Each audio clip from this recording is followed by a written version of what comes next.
Yeah, welcome back, everybody. You know, I just returned from the wildest work trip of my entire life. Normally, I might be fortunate enough to chase down at least one of these stories in the span of a year, if ever, but as it turned out, all the stars lined up for an outrageous work week by my standards.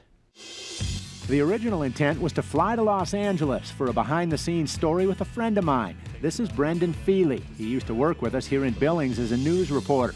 Roughly 15 years later, he's now a writer for NCIS, one of CBS's most popular TV shows.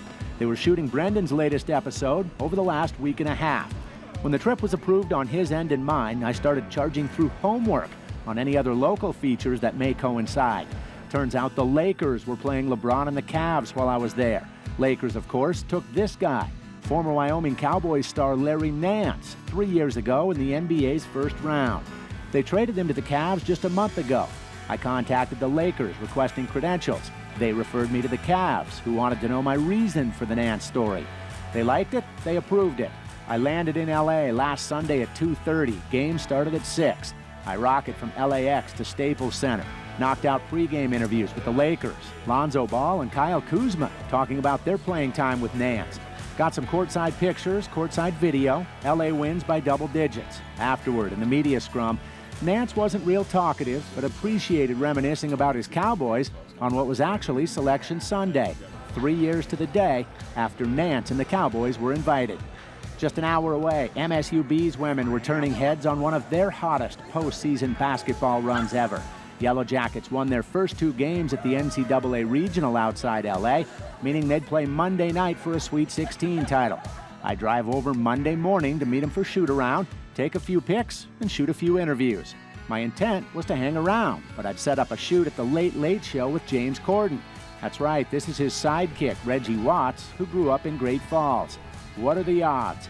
Just to set up this shoot, I had a back and forth of more than 30 emails with Reggie's agent, his publicist, and a Late Late Show publicist. Original plan was to squeeze in Reggie's interview between MSUB's workout and that night's title game.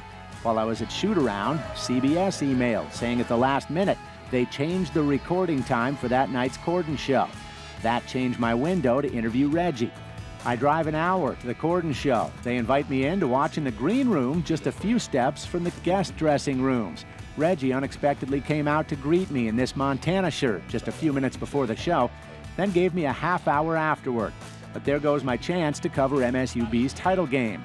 On the bright side, Brendan's wife Joy is a publicist. That's right, she managed last-minute tickets to this Hollywood premiere for the new release of Tomb Raider. Just came out Friday. These are some pictures I took.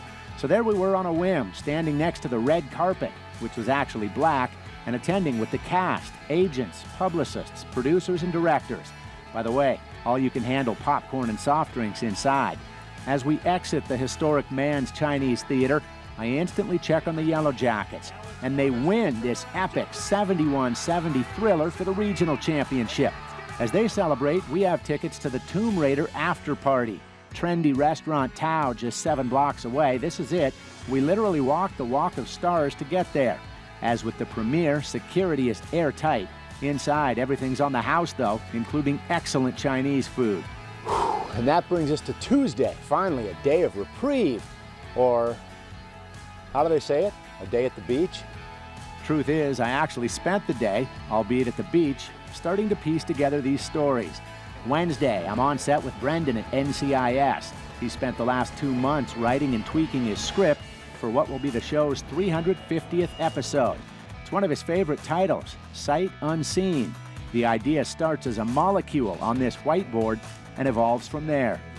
3 months worth of writing, shooting, tweaking, and executive approval add up to one 40-minute episode, set to air 4 weeks from tomorrow.